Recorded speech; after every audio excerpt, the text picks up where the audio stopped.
أعوذ بالله من الشيطان الرجيم بسم الله الرحمن الرحيم إن الله وملائكته يصلون على النبي يا أيها الذين آمنوا صلوا عليه وسلموا تسليما صلى الله على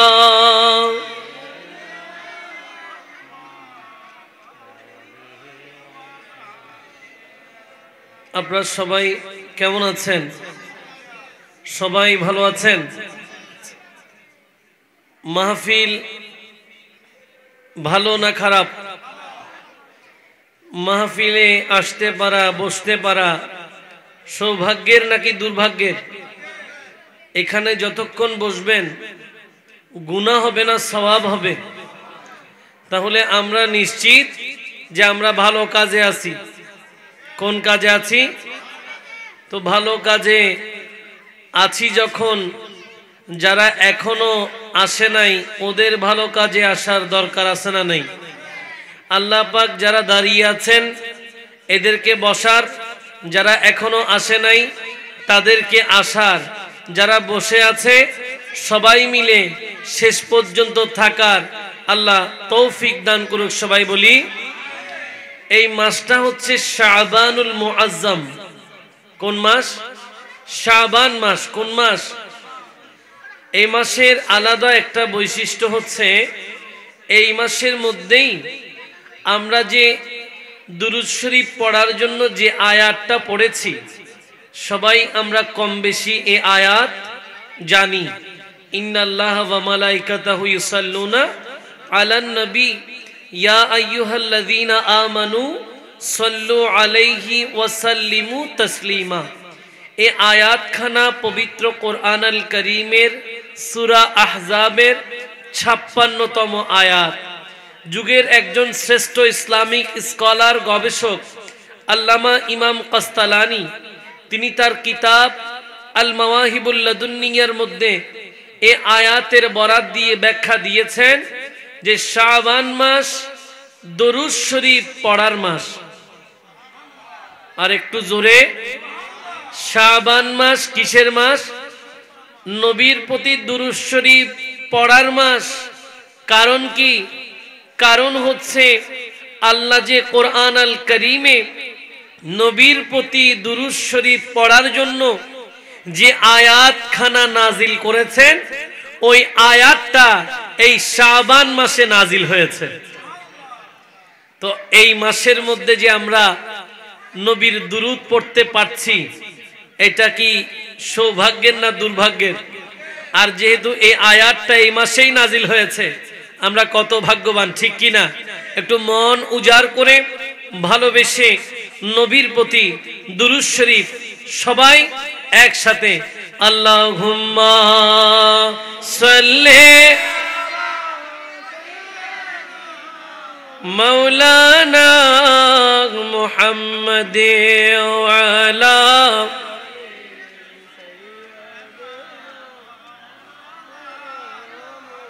আর একটু মোহাব্বতে আল্লাহুম্মা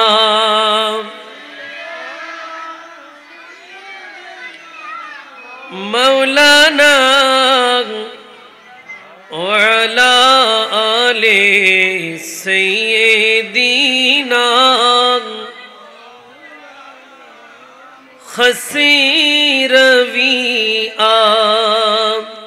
अच्छी लगी ना सरवरी अच्छी लगी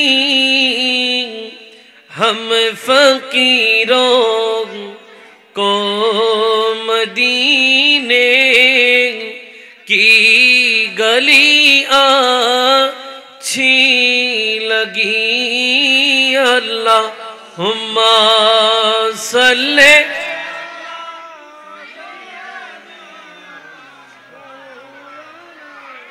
मुहम्मद वाला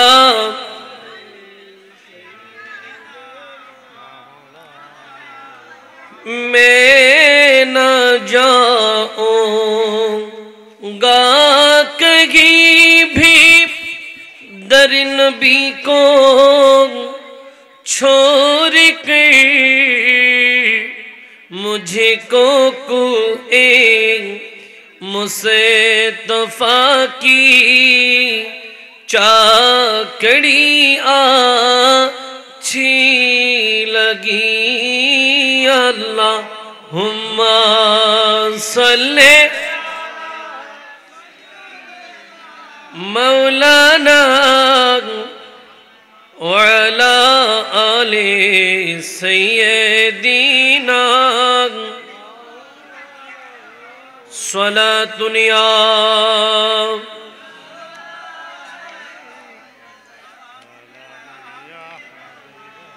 दो आलम क्यों न हो कुर्बा उसी पर खुदा भी है रज़ा जुए मुहम्मद स्वलातुन या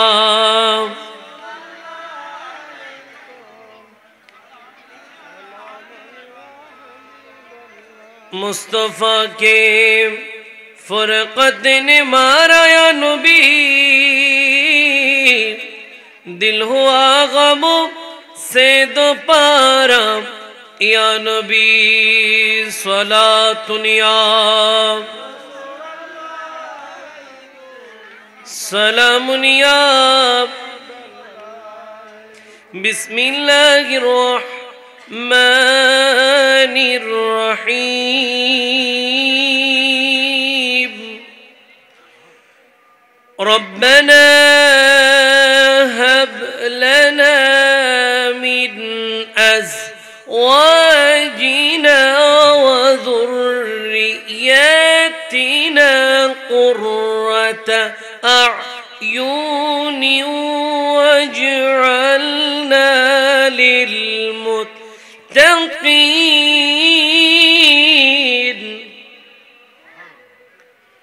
واجعلنا للمتقين إماما صدق الله العظيم وصدق رسوله النبي الحبيب الكريم ونحن على ذلك من الشاهدين والشاكرين والحمد لله رب العالمين عن أم سلمة رضي الله تعالى عنها قالت قال رسول الله صلى الله عليه وسلم أيما امرأة ماتت وزوجها عنها راض دخلت الجنة أو كما قال أفضل الصلاة والسلام معجز محترم المقام سامعین عاشقین شیدایان شفیع المذنبین দূর দূরান্ত হতে আগত আল্লাহ প্রেমিক নবী প্রেমিক ওলি প্রেমিক ভাইরা পর্দার আড়ালে শ্রবণরত পর্দানুসীন মা ও বোনেরা আসসালামু আলাইকুম ওয়া রাহমাতুল্লাহি ওয়া বারাকাতুহু। প্রশংসা কৃতজ্ঞতা আদায় করছি মহান রব্বুল আলামিনের, যে মহান রব্বুল আলামিন আজকের এই মহিমান্বিত পবিত্রতম শাবানুল মুআজ্জামের পবিত্রতম এই রাত্রিতে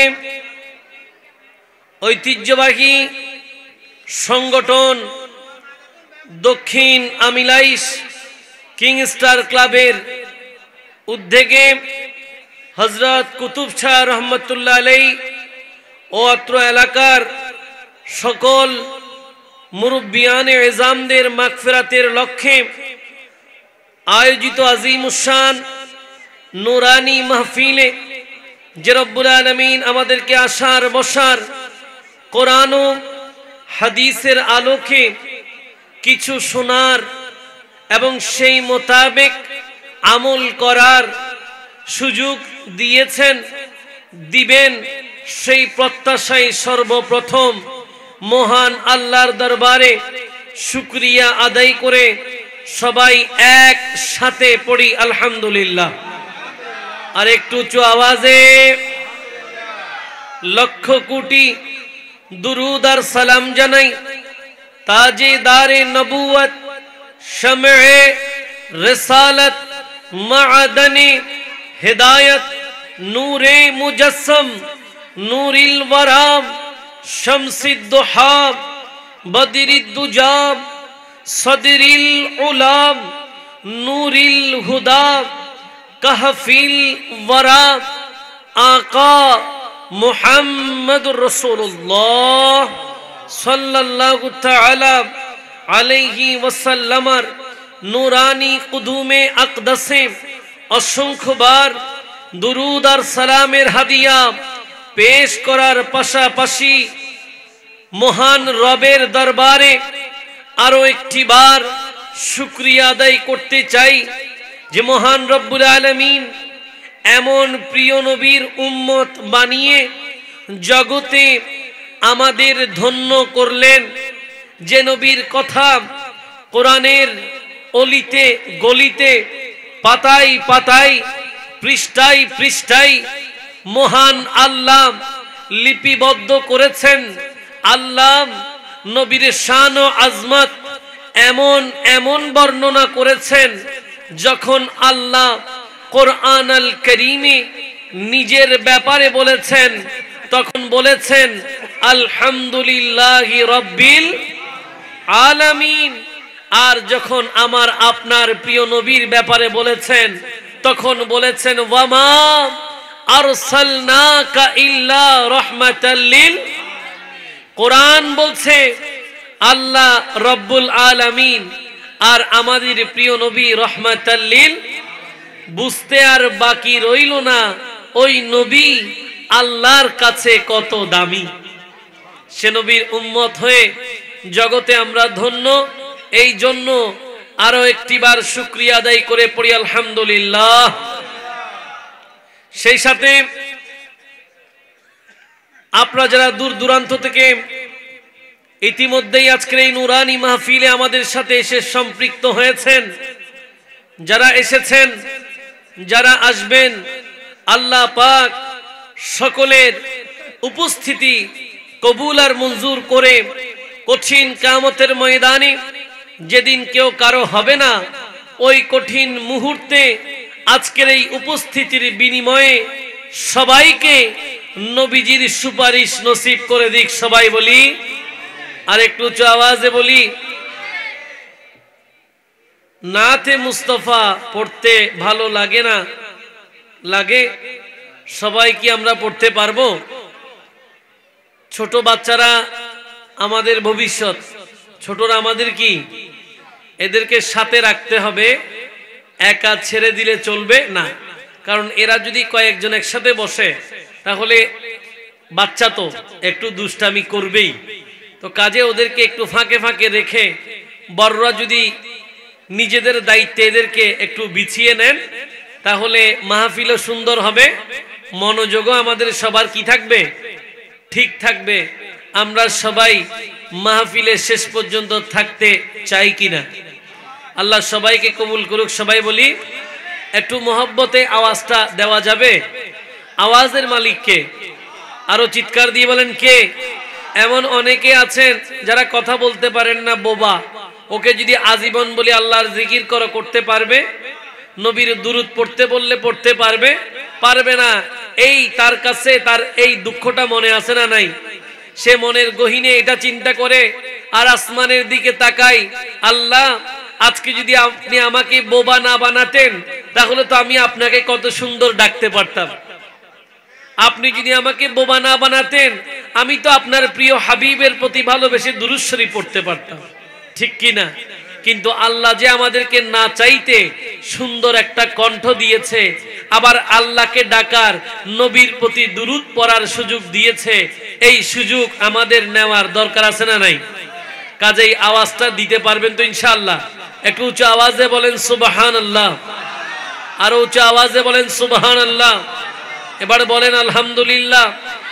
এবার পড়ি আল্লাহু আকবার। এবার বলি ইয়া রাসূলুল্লাহ। জন্ম আমারি নবীর যুগে হলে কেমন হতো, জন্ম আমারি নবীর যুগে হতো, জন্ম আমারি নবীর যুগে দুনয়নে রসূল পাক দেখলে কেমন হতো, জন্ম আমার নবীর যুগে হতো, বলো জন্ম আমার নবীর যুগে দুনয়নে রসূল পাক দেখলে কেমন হতো, জন্ম আমার নবীর যুগে আসে তো ভেসে হযরতে বিলালের মধুর আযান, সুবহানাল্লাহ। আসে তো ভেসে হযরতে বিলালের মধুর আযান, যেই আযানে ছিল এমন প্রেম মুগ্ধ রঘুমান,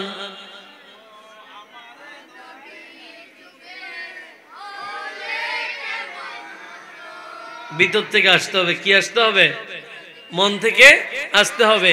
অর্থাৎ বেলালের সেই আজান কত চমৎকার ছিল, ঠিক কি না? বেলাল আজান না দিলে এমনও অনেক হয়েছে সকাল হয়নি, ঠিক না? আসে তো ভেসে হযরতে বিলালের মধুর আযান, যেই আযানে ছিল এমন প্রেম মুগ্ধ রঘুমান, দয়াল নামাজ পড়লে কেমন হতো, দুনয়নে দেখলে কেমন হতো, জন্ম আমার নবীর হতো, বলো জন্ম আমার নবীর যুগে, জন্ম আমার নবীর যুগে হলে কেমন হতো। সবাই পড়ি মারহাবা, একটু চিৎকার দিয়ে বলি মারহাবা। এবার পড়ি সুবহানাল্লাহ, আলহামদুলিল্লাহ, আল্লাহু আকবার, সুবহানাল্লাহ, আলহামদুলিল্লাহ, আল্লাহু আকবার, সুবহানাল্লাহ, আলহামদুলিল্লাহ, আল্লাহু আকবার। দক্ষিণ আমিলাইশ কিংস্টার ক্লাব কর্তৃক আয়োজিত নভেম্বরের মতো পবিত্র আজিমুশান ঈদে মিলাদুন নবী সাল্লাল্লাহু আলাইহি ওয়াসাল্লাম আজিমুশান মাহফিলের সম্মানিত সভাপতি, ঐতিহ্যবাহী পশ্চিম ডলুখা জামে মসজিদের সুযোগ্য সম্মানিত সাবেক খতিবে মুকাররম পীরজাদা আলহাজ মাওলানা আমিনুল্লাহ নকশবন্দি মুদ্দাজিল্লাহুল আলী, আজকের এই নুরানি মাহফিলে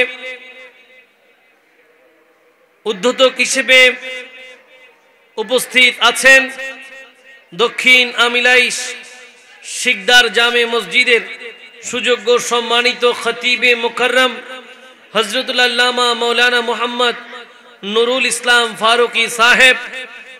আজকের এই আজিমুশান নুরানি মাহফিলের সম্মানিত বিশেষ অতিথি এই ৫ নং আমিলাইশ ইউনিয়ন পরিষদের মাননীয় চেয়ারম্যান জনাব আলহাজ মুজাম্মেল হক চৌধুরী সাহেব। উপস্থিত বিশেষ অতিথি হিসেবে উপস্থিত থাকবেন এই দক্ষিণ আমিলাইশ কিংস্টার ক্লাবের সম্মানিত উপদেষ্টা এবং আমিলাইশ ইউনিয়ন আওয়ামী লীগের সম্মানিত সভাপতি জনাব আলহাজ জিয়াউর রহমান সাহেব। আজকের এই মহতি আজিমুশান নুরানি মাহফিলের প্রধান আলোচক, প্রধান আকর্ষণ ঐতিহ্যবাহী কাদরিয়া তৈয়বিয়া জামে মসজিদের সুযোগ্য সম্মানিত খতিবে মুকাররম প্রখ্যাত আলেমে দ্বীন হাফেজ কারি মাওলানা মুহাম্মদ মুফতি গুলাম কিবরিয়াল কাদরি সাহেব কিবলা মুদ্দাজিল্লাহুল আলী ইতিপূর্বেই অত্যন্ত চমৎকার তাকরীর পুর তনভীর পেশ করলেন। আপনাদের এই ঐতিহ্যবাহী পশ্চিম ঢলুকা জামে মসজিদের সুযোগ্য সম্মানিত খতিবে মুকাররম এবং উসখাইন আলী রাজা আলিম মাদ্রাসা সুযোগ্য সম্মানিত আরবি প্রভাষক হযরতুল আল্লাম মাওলানা মুফতি আলহাজ আব্দুল মান্নান আল কাদরি সাহেব কিবলা মুদ্দাজিল্লাহুল আলী সহ ডানে বামে সামনে পেছনে দূর দূরান্তে যারা যেখান থেকে আমাদের শুনছেন সকলের প্রতি দৃষ্টি আকর্ষণ করে আরো একটিবার সালাম দিতে চাই। আসসালামু আলাইকুম ওয়া রাহমাতুল্লাহি ওয়া বারাকাতুহু। পবিত্র মাস, মহিমান্বিত মাস শাবান মাস। কোন মাস? এ মাস এত দামি, এত দামি যে নবীজি রমজান মাসের পরে শাবান মাসে সবচেয়ে বেশি রোজা রাখতেন। একটু জোরে কি রাখতেন? রোজা রাখতেন।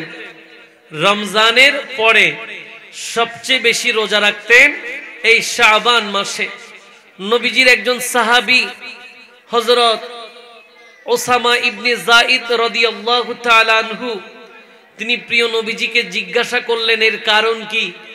আল্লাহর নবী বলছেন, ও আমার প্রিয় সাহাবী, এই মাসে আমার বেশি রোজা রাখার কারণ হচ্ছে এটা এমন একটা মাস যেই মাসের ব্যাপারে মানুষ অবহেলা করে, যেই মাসে মানুষ ইবাদত করা থেকে বিরত থাকতে চায়। এই মাসটা রজব মাস এবং রমজানের মাঝখানের মাসটা, যেই মাসের মধ্যে বান্দার আমলনামা আল্লাহর দরবারে উপস্থাপিত হয়। এই মাসের নাম শাবান মাস। ও আমার প্রিয় সাহাবী, আমি রমজানের পরে সবচেয়ে বেশি শাবান মাসে রোজা রাখতাম। কারণ কি? কারণ হচ্ছে যখন আমার আমল আল্লাহর দরবারে উপস্থাপিত হবে আমি যেন তখন রোজাদার হিসেবে থাকি। একটু জোরে বলেন সুবহান। প্রিয় নবী রাহমাতাল লিল আলামিন এই শাবান মাসের মধ্যে অনেক অনেক রোজা রাখতেন। নবীজি বলেছেন রজব মাস এটা আল্লাহর মাস, আর শাবান মাস শাবানু শাহরি, নবী বলেন শাবান হচ্ছে আমার মাস। জোরে বলেন না সুবহান। আর রমজান সেটা আমার উম্মতের মাস, একটু জোরে বলেন সুবহান। এই তিনটা মাসের মধ্যে চমৎকার তিনটা রাত আছে। কি আছে? 3 মাসের মধ্যে 3টা চমৎকার রাত আছে। রজব মাসের মধ্যে আছে লাইলাতুল মিরাজ, আর শাবান মাসে আছে লাইলাতুল বারাত, লাইলাতুন নিসফে মিন শাবানও বলে। আর রমজান মাসের মধ্যে আছে লাইলাতুল কদর। একটু জোরে বলেন সুবহানাল্লাহ। কিন্তু দুঃখ এবং পরিতাপের বিষয় যে এই মাস, এই রাতগুলো যখন চলে আসে, অনেকে আমাদেরকে আপনাদেরকে বিভ্রান্ত করতে চায়। লাইলাতুল বারাত নাই বলে, লাইলাতুন নিসফি মিন শাবান নামে কোন রাত নাই বলে বিভ্রান্ত করে। বলে এই রাতে কোনো ইবাদত নাই, কোনো নামাজ নাই, কোনো রোজা নাই। এভাবে করে মানুষকে ইবাদত থেকে দূরে রাখতে চাই। অথচ সিহাসিত্তার হাদিস গ্রন্থ, 6টা বিশুদ্ধ হাদিস গ্রন্থের একটি হচ্ছে সুনানে ইবনে মাজাহ। সেই বিশ্ববিখ্যাত হাদিস গ্রন্থে হাদিসের বর্ণনাকারী ইসলামিক স্টেটের 4র্থ খলিফা হযরত মাওলা আলী কাররামাল্লাহু ওয়াজহুল করিম, তিনি বর্ণনা করছেন আল্লাহর নবী ইরশাদ করেছেন, যখন ইজা কানাত লাইলাতুন নিসফি মিন শাবান, যখন শাবানের মধ্যবর্তী রাত চলে আসে, ও আমার প্রিয় উম্মতেরা, অর্থাৎ শবে বরাতের রাত চলে আসে, তখন তোমরা কুমু লাইলাহা ওয়াসুমু নাহারাহা, ওই রাতে রাত্রিবেলা তোমরা ইবাদত করো, দিনের বেলা রোজা রাখো। রাতের বেলা কি করো? ইবাদত করো, আর দিনের বেলা রোজা রাখো। কারণ কি? বলে কারণ যখন এই শবে বরাতের রাত চলে আসে, অর্থাৎ শাবানের পুণ্যময় সেই রাত যখন চলে আসে, সেদিন সূর্য ডুবার পর থেকে দুনিয়ার নিকটবর্তী আসমানে আল্লাহ পাক তার বান্দাদেরকে ডাক দেয়, ও আমার বান্দারা, কার ক্ষমা লাগবে আমাকে বলো, আমি ক্ষমা করে দেব। কার রিজিক লাগবে আমাকে বলো, আমি রিজিক দিয়ে দেব। কে বিপদগ্রস্ত আমাকে বলো, আমি বিপদ মুক্ত করে দেব। এভাবে সকাল পর্যন্ত আল্লাহ ডাকেন, আলা কাজা আলা কাজা, কার কি লাগবে, কার কি লাগবে আমাকে বলো, আমি দিয়ে দেব। এইজন্য নবী বলেন, এই রাতে বান্দা কুমু লাইলাহা, তোমরা রাত্রিবেলা আল্লাহর প্রেমে কাটিয়ে দাও। কি দাও? আল্লাহর প্রেমে কাটিয়ে দাও, ইবাদত করো। নবী বলেন ইবাদত করতে, আর তথাকথিত মোল্লারা নাই বলছে। কথা কাটটা মানবেন? নবীর কথা মানবেন নাকি ওই মোল্লার কথা মানবেন? আমার নবী বলেছেন লাইলাতুল বারাত আছে ইবাদত করতে, রোজা রাখতে। সেই পুণ্যময়ী রাত একেবারে আমাদের কাছাকাছি, ঠিক না? আগামী রবিবার ঠিক দিবাগত আল্লাহ আমাদেরকে সেই রাত্রিতে, পবিত্রতম রাত্রিতে সারা রাত ইবাদতের মাধ্যমে কাটানোর তৌফিক দান করুক। সবাই বলি, আর উচ্চ আওয়াজে বলি। অনেকে বলেন শবে বরাত তো হাদিসে খুঁজে পায় না। শবে বরাত হাদিসে কেমনে খুঁজে পাবেন? এটা তো ফার্সি শব্দ। সব অর্থ রাত, সব অর্থ কি?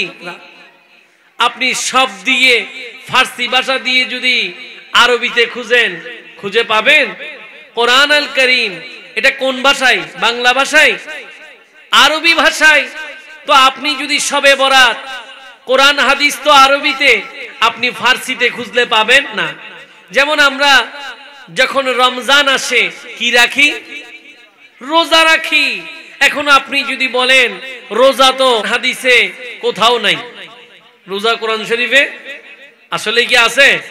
রোজা শব্দটা নাই। আপনি যদি চান এই রোজা পাবেন কি নামে? সিয়াম নামে। সুবহানাল্লাহ পড়েন। আপনি বলছেন ভালো কাজ করলে বেহেশতে যাওয়া যায়, খারাপ কাজ করলে দোজকে যেতে হয়। এখন বেহেশত দোজক কোথায় লেখা আছে? কোরআন হাদিসের কোথাও নাই। কোরআন হাদিসে বেহেশত দোজক পাবেন? পাবেন না, কারণ কোরআন হাদিস তো আরবিতে, বেহেশত দোজক তো ফার্সি ভাষায়। আপনি ওখানে পাবেন জান্নাত, ওখানে পাবেন জাহান্নাম। কাজেই হাদিসে যখন আপনি খুঁজবেন শবে বরাত, ফার্সিতে খুঁজবেন না, আরবিতে খুঁজবেন। তখন কি থাকবে? তখন থাকবে ওই যে নবী বললেন ইজা কানাত লাইলাতুন নিসফি মিন শাবান, অর্থাৎ লাইলাতুন নিসফি মিন শাবান বলে শবে বরাতের আরবি প্রতিশব্দ। জোরে বলেন সুবহান। আজকে থেকে আমরা শবে বরাত হাদিসে খুঁজতে গেলে সব হিসেবে খুঁজলে হবে না, খুঁজতে হবে লাইলাতুন নিসফি মিন শাবান। আল্লাহ আমাদেরকে এই রাতে ইবাদতের তৌফিক দিক। সবাই বলি রোজা শবে বরাতকে কেন্দ্র করে কয়টা রাখবেন? আমি বলি যদি সম্ভব হয় 3টা রাখবেন। কয়টা? একটু বলেন কয়টা রাখবেন? 3টা রাখার জন্য সেহরি কখন খেতে হবে? সাহারি কখন গ্রহণ করতে হবে? আজকে রাত্রে, শনিবার, রবিবার, সোমবার। এখন আপনি বলতে পারেন কেন 3টা রাখবো? রাখলে কি ফজিলত? রাখলে একটা ফজিলত আছে। আপনারা নিশ্চয়ই জানেন আমাদের এই সৃষ্টি জগতে একজন নবীর নাম আছে আবুল বশর। কি নাম? আবুল বশর। এখানে আবুল বশর নামে কেউ আছে? অনেক জায়গায় আবুল বশর নামে আছে না লোক? আছে। সৃষ্টি জগতে একজন নবীর নাম ছিল আবুল বশর। বশর মানে মানুষ, বশর মানে কি? আর আবুল বশর মানে হচ্ছে যে মানুষের বাবা, মানে আদি পিতা। আদি কে? হযরত আদম সফিউল্লাহ আলাইহিস সালাম। উনার হাদিসে নাম হচ্ছে আবুল বশর। একটু জোরে বলেন না সুবহান। এই আদম আলাইহিস সালাম প্রত্যেক মাসে, কোন মাসে? প্রত্যেক মাসে 3টা রোজা রাখতেন। কয়টা? এগুলোকে আইয়ামে বীজের রোজা বলে। আইয়ামে বীজ আদম আলাইহিস সালাম রাখতেন। কোন কোন তারিখ? প্রত্যেক মাসের 13, 14, 15। 13, 14। আপনি শবে বরাতকে কেন্দ্র করে 3টা যদি রোজা রাখেন তাহলে শবে বরাতের রোজাও হয়ে যাবে। নবীজি বলেছেন শবে বরাতের সেই রাত যখন আসবে তোমরা রাতে ইবাদত করো, দিনের বেলা রোজা রাখো, সেটার উপরও আমল হয়ে যাবে। আর রোজা যদি 3টা রাখেন আদম আলাইহিস সালামের সুন্নত আদায় হয়ে যাবে। আল্লাহ আমাদেরকে লাইলাতুল বারাতে বেশি বেশি ইবাদতের তৌফিক দিক। সবাই বলি অবশ্যই দান সাদাকা করবেন, মা বাবার কবরে গিয়ে জিয়ারত করবেন, এবং আল্লাহ আমাদেরকে এই কাজগুলো নিজেরা করার, নিজেদের পরিবারগুলোকে করানোর তৌফিক দান করুক। সবাই বলি আর একটু আওয়াজ আল্লাহুম্মা সাল্লি মাওলানা মুহাম্মদ ওয়া আলা সাইয়্যিদিনা। ভাইরা আমাকে ভালোবেসে কথা বলার সুযোগ করে দিয়েছেন, কিছু বলার জন্য সুযোগ দিলেন, একটা নির্ধারিত বিষয়ও দিলেন। বিষয় কি? বিষয় হচ্ছে স্বামী স্ত্রীর কর্তব্য, স্বামী স্ত্রীর কর্তব্য এবং প্রতিবেশীর অধিকার। প্রতিবেশীর এই পুরো বিষয়টাকে নিয়ে আমার আলোচনা আমি উপস্থাপন করতে চাই। আল্লাহ পাক আমাকে বলার, আপনারা শুনে আমরা সবাই মিলে আমল করার তৌফিক দান করুক। সবাই বলি আর একটু উচ্চ আওয়াজে বলি। পবিত্র কোরআন আল কারীমের মধ্যে রব্বুল আলামিন সর্বপ্রথম যেই সূরাটা দিয়েছেন সেই সূরার নাম হচ্ছে সূরা ফাতিহা। সূরা ওই সূরা ফাতিহার মধ্যে আল্লাহ পাক যাবতীয় নিয়ামত দিয়ে দিয়েছেন। যাবতীয় নিয়ামত ওই সূরাতে একটা দোয়া আল্লাহ পাক বান্দাকে শিখিয়ে দিয়েছেন, যেটা আল্লাহ পাক বান্দাদের অজান্তেই তাদের মুখ দিয়ে প্রতিনিয়ত বলায়। সেটা কি? কোরআন আল কারীমে আল্লাহ পাক বলছেন, বিসমিল্লাহির রহমানির রহিম, ইহদিনাস সিরাতাল মুস্তাকিম, সিরাতাল লাযীনা আন'আমতা আলাইহিম গায়রিল মাগদুবি আলাইহিম ওয়ালাদ-দাল্লিন।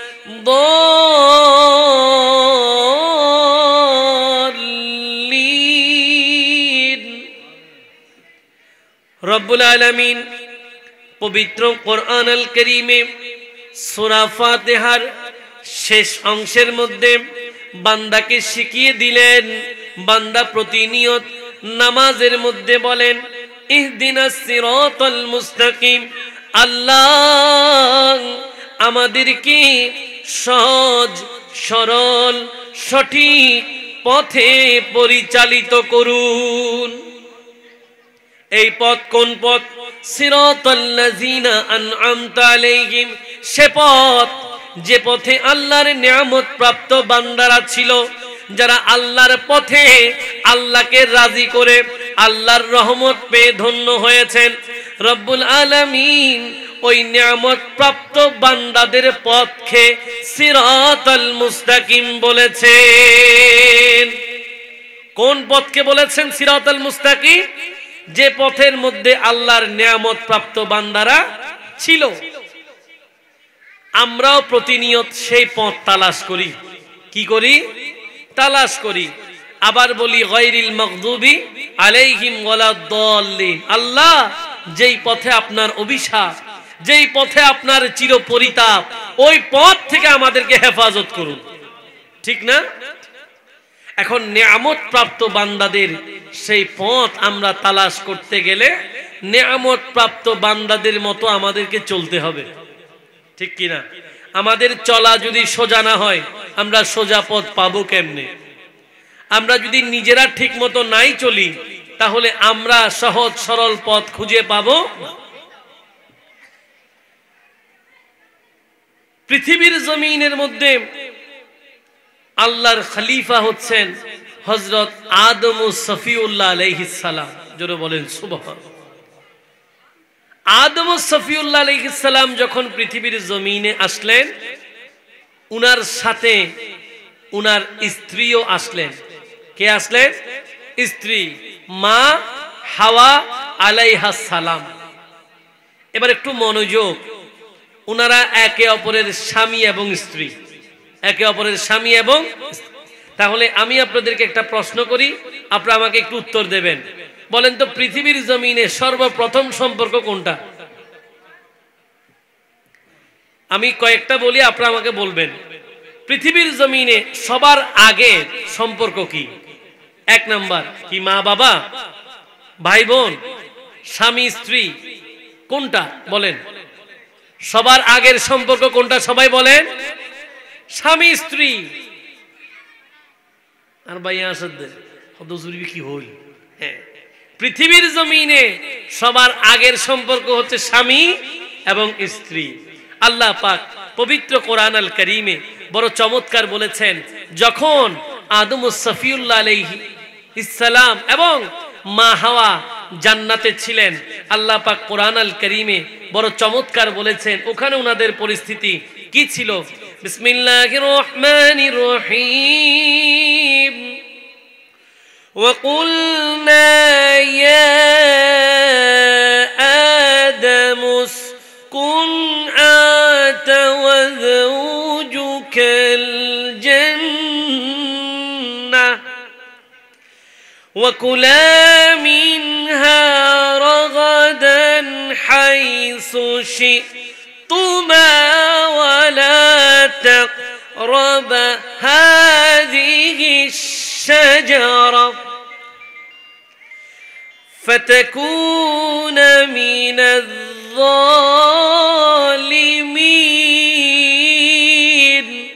سبحان الله রব্বুল আলামিন পবিত্র কোরআনুল কারীমের সূরা বাকারার 35তম আয়াতের মধ্যে বড় চমৎকার বলেছেন। আল্লাহ বলেন, আমি আমার প্রিয় বান্দা আদমকে ডাক দিলাম, ওহে আদম উসকুন আনতা ওয়া যাওজুকাল জান্নাহ, তুমিও এবং তোমার স্ত্রীও জান্নাতে বসবাস করো। তুমিও থাকো, তোমার স্ত্রীও থাকবে। কোথায় থাকবে? জান্নাতের মধ্যে থাকো। ওয়া কুলা মিনহা রাগাদান হাইসু শি'তুমা, এবং এই বিশাল জান্নাতের মধ্যে যা ইচ্ছা খাও, যা ইচ্ছা, যেখান থেকে ইচ্ছা খাও, যা মন চাই খাইতে পারবা। এটা বুফে। এটা কি বুফে? চাইনিজ রেস্টুরেন্টের মধ্যে মাঝে মাঝে কিসের অফার দেয়? বুফে অফার দেয়। 45+ আইটেম থাকে, যা ইচ্ছা খাইতে পারবে। সব কি খাই নাকি? খাই না। যাই হোক, বলছে যা ইচ্ছা খেতে পারবে, তবে ওয়ালা তাকরাবা হাযিহি শাজারা, আল্লাহ পাক একটা গাছকে ইশারা করে বললেন এটার নিকটে যাওয়া যাবে, এটা বাদ, আর বাকি যা আছে সব চলবে। আল্লাহ আবার বলেও দিয়েছেন, ও আমার আদম, ও আমার খলিফা, ফাতাকুনা মিনাজ জালিমিন, যদি এই গাছের নিকটে তুমি যাও তাহলে ক্ষতিগ্রস্ত হবে, কাজেই এটার থেকে দূরে থাকো, আর যা ইচ্ছা খেতে পারবে। একটু জোরে বলেন না সুবহানাল্লাহ। এখন শয়তান, সে তো আদম আলাইহিস সালামকে আল্লাহর হুকুমে সিজদা করে নাই। কেন করে নাই? আল্লাহ বলেন সবাই সিজদা করেছে, শয়তান তুমি তো সিজদা করলা না। কারণ কি? বলে কারণ হচ্ছে আমি তো আগুনের তৈরি, আদম মাটির তৈরি, মাটি নিম্নমুখী, আগুন ঊর্ধ্বমুখী, আমি কিভাবে তাকে সিজদা করব? তখন রব্বুল আলামিন বলেন তাই নাকি? শয়তান কি করেছেন? অহংকার করেছেন। তাহলে আমি আপনাকে পরবর্তী প্রশ্ন করি, পৃথিবীর এই গোটা কুল কায়নাতে সর্বপ্রথম অহংকারী কে ছিল? বলেন না। আর ভাই কোলে এত সুন্দর করে মাহফিল সাজাইয়ে দে, কিছু শিখি বেললাই, ঠিক না? ইনশিকন ফরিব তো নাকি এনে শুধু গলা সুন্দর হইলে চলে? লেবু না, না কিছু শিকন ফরিব, কিছু শিকন ফরিব। তাহলে এবার কি বলছিলাম আল্লাহর এই গোটা কুল কায়নাতের মধ্যে সর্বপ্রথম অহংকারী কে? বলেন কে? শয়তান। সে কি কারণে শয়তান হয়েছে? অহংকার করে শয়তান হয়ে গেছে। কাজেই আপনি কখনো অহংকার করতে পারবেন? কারণ অহংকার এটা কার কাজ? এটা শয়তানের কাজ। এটা কার কাজ? আমরা মাঝে মাঝে একটু অহংকার করি। কি করি? অহংকার করি আমি সবার বড়, আমি সবার বড়। আপনাদের গ্রামে আছে কিনা জানি না, অনেক জায়গায় এগুলো থাকে যে বড় মানুষ গরিব মানুষ দেখলে দূরে থাকে। গরিব মানুষ দেখলে কি থাকে? দূরে থাকে। এদেরকে মন্দ কথা বলে, রিকশাওয়ালা ভাইদের গায়ে হাত তুলে, ঠেলা গাড়িওয়ালাদেরকে হাত তুলে, ফকিররা ভিক্ষা চাইলে ধমক দেয়। এরকম লোক আছে না নাই? আছে না নাই? অহংকার করা যাবে না। কেন? কারণ অহংকার এটা তো শয়তানের কাজ। শয়তান হয়েছে অহংকার করার কারণে। আল্লাহ বলছেন ঠিক আছে, যখন তুমি অহংকার করেছো, লানাতি ইলা ইয়াউমি ইউবাসুন, কিয়ামত পর্যন্ত তুমি অভিশপ্ত, কিয়ামত পর্যন্ত তুমি অভিশপ্ত। এখন শয়তান আস্তে আস্তে চিন্তা করতে লাগলো কিভাবে জান্নাতের মধ্যে আদম ও সফিউল্লাহকে পথভ্রষ্ট করা যায়, কিভাবে মা হাওয়া আলাইহিস সালামকে পথভ্রষ্ট করা যায়। বিভ্রান্ত করা যায়। শয়তান নানা কূট কৌশল করলো, অনেক রকম করার পরে এক পর্যায়ে মা হাওয়া রাজি হলো। ওই গাছ, যেই গাছের থেকে আল্লাহ দূরে থাকতে বলেছেন, মা হাওয়াকে রাজি করেছে শয়তান। কি করেছে? কারণ মেয়েরা স্বভাবগতভাবে নরম, মেয়েরা স্বভাবগতভাবে কি হয়? নরম হয়। তিনি ওখান থেকে যখন ফলটা খেয়ে ফেললেন, তারপরে আদম ও সফিউল্লাহ তিনিও গ্রহণ করলেন। যেই মাত্র ফল গ্রহণ করে ফেলেছেন, জান্নাতে আর থাকা যাবে? এবার কোথায় চলে আসছে? পৃথিবীতে। আল্লাহ পাক জান্নাত থেকে উনাদেরকে পৃথিবীতে নামিয়ে দিলেন। আদম ও সফিউল্লাহকে পাঠিয়েছেন শ্রীলঙ্কায়। কোথায়? শ্রীলঙ্কা। আমাদের মনে পড়ে যাচ্ছে, আমাদের শেখ নুরুল ইসলাম ফারুকি, উনি উনার কাফেলার মধ্যে শ্রীলঙ্কায় যে জায়গায় আদম ও সফিউল্লাহ নেমেছেন, ওই জায়গায় উনার একটা পায়ের ছাপ আছে। এটা উনি কাফেলাতে দেখিয়েছিলেন। আল্লাহ পাক উনার কবরকে জান্নাতুল ফেরদৌসের বাগান বানিয়ে দিন। বলছিলাম, আদম ও সফিউল্লাহকে পাঠিয়েছেন কোথায়? শ্রীলঙ্কায়। আর মা হাওয়া জেদ্দাতে। মা হাওয়া কোথায়? জেদ্দাতে। দুইজনকে দুই দিকে পাঠিয়ে দিয়েছেন। এই জায়গায় একটা প্রশ্ন আছে। আমরা অনেক সময় ভাবতে পারি যে আদম ও সফিউল্লাহ আলাইহিস সালাম তিনি যদি ফলটা না খেতেন, আমরা এতদিনে জান্নাতে থাকতাম। আমরা এতদিনে কি থাকতাম? আচ্ছা, এটা কি আদম ও সফিউল্লাহর ইচ্ছা? ইচ্ছাকার? নবীদের কোনো দোষ নাই, নবীদের কোনো ভুল নাই। নবীদের কি নাই? কোনো দোষ, নবীদের কোনো ভুল। আল্লাহ পাক এদেরকে মাসুম করেছেন। সুবহানাল্লাহ পড়েন। কাজেই ওনারা যখন যা করেন, এটা সিদ্ধান্ত থাকে কার? এটা বলা যাবে না যে আদম ও সফিউল্লাহ আলাইহিস সালাম যদি এটা না করতেন আমরা ওখানে থাকতাম। বরং উনি সেটা করেছেন বলে আজকের এই দিনে এত বিস্তৃতি। ঠিক কি না? আসুন, 350 বছরের ক্রন্দন আদম ও সফিউল্লাহর একটা পর্যায়ে আল্লাহ পাক দোয়া কবুল করছেন। যখন আদম ও সফিউল্লাহ আমার আপনার প্রিয় নবীর নাম ধরে মহান আল্লাহর দরবারে ওসিলা হিসেবে নবীকে নিয়ে দোয়া করেছে, রব্বুল আলামিন সাথে সাথে দোয়া কবুল করেছেন। এবং যেদিন আদম ও সফিউল্লাহর সাথে মা হাওয়া দেখা হয়েছে, ওই দিন কয় তারিখ ছিল জানেন? জিলহজ মাসের 9 তারিখ। জিলহজ মাসের 9 তারিখ, যেটাকে বর্তমানে আমরা ইয়াউমে আরাফা বলি। ইয়াউমে কি বলি? আরাফা বলি, আরাফাতের দিন বলি। আরাফাতের দিন দেখা হয়েছে, সাক্ষাৎ হয়েছে, পরিচয় হয়েছে। এই জন্য ওই দিনের নাম ইয়াউমে আরাফা। জোরে বলেন না সুবহান। বলছিলাম আপনাদেরকে পৃথিবীর প্রথম স্বামী স্ত্রীর কথা, আদম ও সফিউল্লাহ আলাইহিস সালাম এবং মা হাওয়া আলাইহাস সালাম। আসুন, রব্বুল আলামিন হাকিমুল হাকিমিন পবিত্র কোরআন আল কারীমে এবার ইরশাদ করছেন কোথা থেকে কে কিভাবে হলো। আজকে তো পৃথিবীতে অনেক স্বামী স্ত্রী আছে না নাই? অনেক ছেলে, অনেক মেয়ে কোত্থেকে আসলো? পবিত্র কোরআন আল কারীমে এমন এক আয়াত আপনাদের সামনে আমি উপস্থাপন করব, যে আয়াত যারা বিবাহিত সবার আগদের খুতবাতে পড়া হয়েছে। সবার আগদের কি পড়া হয়েছে? খুতবা পড়ে না আগদ পড়ানোর সময়, তখন এই আয়াতটা পড়ছে। রব্বুল আলামিন এলান করছেন, বিসমিল্লাহির রহমানির রহিম, ইয়া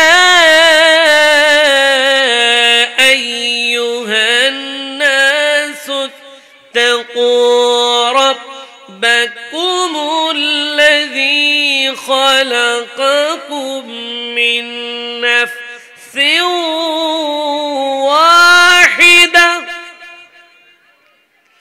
وخلق منها زوجها وبث منهما رجالا كثيرا ونساء واتقوا الله الذي تساءلون تساءلون به والأرحام إن الله كان عليكم رقيبا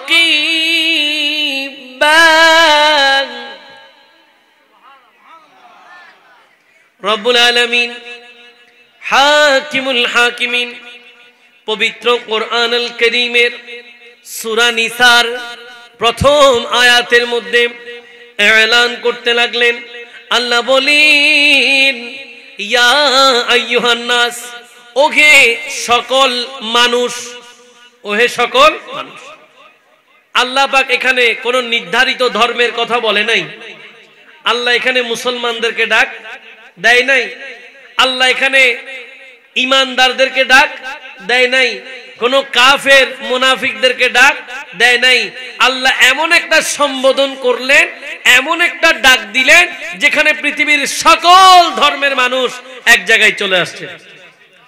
একদম গোটা সৃষ্টিকে ডাক দিলেন, ইয়া আইয়ুহান নাস, ওহে সকল মানুষ, ইত্তাকু রাব্বাকুম, তোমরা তোমাদের প্রভুকে ভয় করো।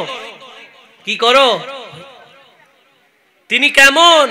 আল্লাযী খালাকাকুম মিন নাফসিন ওয়াহিদা, যিনি তোমাদেরকে এক সত্তা থেকে সৃষ্টি করেছেন। কয় সত্তা? এক সত্তা থেকে, একজন থেকে তোমাদের সবার সৃষ্টি। মা হাওয়া কোত্থেকে হইছে বলতে পারবেন? মা হাওয়া হইছে আদম আলাইহিস সালামের বাম পাজরের হাড্ডি থেকে। সুবহানাল্লাহ পড়ে। এইজন্য আল্লাহ বলছেন এক সত্তা থেকে তোমাদের সৃষ্টি। ওয়া খালাকা মিনহা যাওজাহা, এবং তাদের থেকে তাদের স্ত্রীদের সৃষ্টি হয়। ওয়া বাসসা মিনহুমা রিজালান কাসীরা ওয়া নিসা, এবং তা থেকে আল্লাহ পাক পৃথিবীর জমিনে অসংখ্য নারী পুরুষ সৃষ্টি করেছেন। যা দেখতেছে সবগুলো সেখান থেকে। আমরা সবাই ওই আদম আলাইহিস সালাম মা হাওয়া থেকে সবাই পৃথিবীর জমিনে অসংখ্য অসংখ্য ছেলে মেয়ে। এবার আসেন, এই যে স্বামী স্ত্রী পৃথিবীর জমিনে খুব গুরুত্বপূর্ণ একটা সম্পর্ক, কিন্তু আমরা দেখতে পাই স্বামীরা স্বামীদের দায়িত্ব সঠিকভাবে পালন করে না, আর স্ত্রীরা তাদের দায়িত্ব সঠিকভাবে পালন করে না বলেই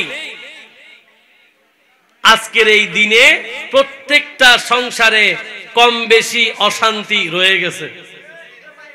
ঠিক কিনা? দেখা যায় দিন শেষে স্বামীর অশান্তি, স্ত্রীর অশান্তি। ওরা এক ছেলে এক মেয়ে, নিজেরা নিজেদের মধ্যে ভালো নাই, কিন্তু এই অশান্তির কারণে একটা সময় গিয়ে দেখা যায় স্বামী আরেক মহিলার প্রেমে পড়ে গেছে, মহিলা আরেক পুরুষের প্রেমে পড়ে গেছে, যেটাকে ব্যাকরণের ভাষায় আমরা বলি পরকীয়া। কি বলি? কেন ভাই? এইটার কারণ কি? আপনার স্ত্রীর সাথে আপনার কথা বলতে ভালো লাগতেছে না, অন্য আরেকজন মেয়ের সাথে আপনার কথা বলতে ভালো লাগতেছে। কারণ কি? স্ত্রীর সাথে কথা বললে তো ইবাদত। স্ত্রীর সাথে কথা বললে কি ইবাদত। স্ত্রী স্বামীর সেবা করলে, স্বামীকে ভালোবাসলে এটা ইবাদত। আর পরনারীর সাথে, পরপুরুষের সাথে কথা বললে ইবাদত না গুনাহ? একটু জোরে বলেন। কিন্তু এই কাজগুলো হচ্ছে কেন? ওই মূল জায়গা থেকে নিজেরা ভালো নাই। কারা ভালো নাই? নিজেরা ভালো নাই। অথচ আল্লাহ পাক কত সুন্দর সিকোয়েন্স দিয়েছেন, কত সুন্দর নিয়ম দিয়েছেন। পবিত্র কোরআনুল কারীমে আল্লাহ পাক বলেছেন, আর রিজালু কাওয়ামুন আলান নিসা, পুরুষরা মহিলাদের অভিভাবক। জোরে বলেন সুবহানাল্লাহ। ঘরের কর্তা কে হবেন? পুরুষ হবেন। নারী যদি বলে আমার কথা মতো হবে, হচ্ছে? ঘরের প্রধানকে একটু জোরে, এটা তো হস্টর ফাললাম সিটিং হন করবি নাকি? কিন্তু ব্যাকিং বুঝতে লাগুন নাকি ন বুঝতে লাগুন? মানুষ কিন্তু এখানে যথেষ্ট, ঠিক কিনা? আওয়াজ কিন্তু কম। সবাই একটু মহব্বতে আওয়াজ দিলে আওয়াজটা আরো বাড়বে না? একটু আল্লাহর জিকির করেন। হাকেলা ইলাহা ইল্লাল্লাহ ইলাহা ইল্লাল্লাহ হাকেলা ইলাহা ইল্লাল্লাহ ইলাহা হাসবি রব্বি জাল্লাল্লাহ মাফি কলবি গায়রুল্লাহ হকে নূরে মুহাম্মদ সাল্লাল্লাহ ইলাহা লাহু লা ইলাহা লা ইলাহা লা ইলাহা ইল্লাল্লাহ মুহাম্মাদুর রাসূলুল্লাহ সাল্লাল্লাহু তাআলা আলাইহি ওয়াসাল্লাম। সবাই উঁচু আওয়াজে পড়ি সুবহানাল্লাহ। রব্বুল আলামিন বলছেন আর রিজালু কাওয়ামুন আলান নিসা, পুরুষরাই নারীদের অভিভাবক, ঘরের গার্ডিয়ান হবেন, পুরুষ নারী নয়। ঘরের গার্ডিয়ান কে হবে? আজকে নারীরা অভিভাবক হতে চায়। অনেক মহিলাদের এই অভ্যাস আছে, তারা চায় স্বামীরা যেন তাদের কথা মতো চলে। আচ্ছা, এটা সুন্দর নাকি স্বামীর কথা মতো বউ চললে সেটা সুন্দর? এটা শুধু সুন্দর নয়, এটাতেই রহমত। এটাতেই কি শুধু সুন্দর না, এটা রহমত। এটা কি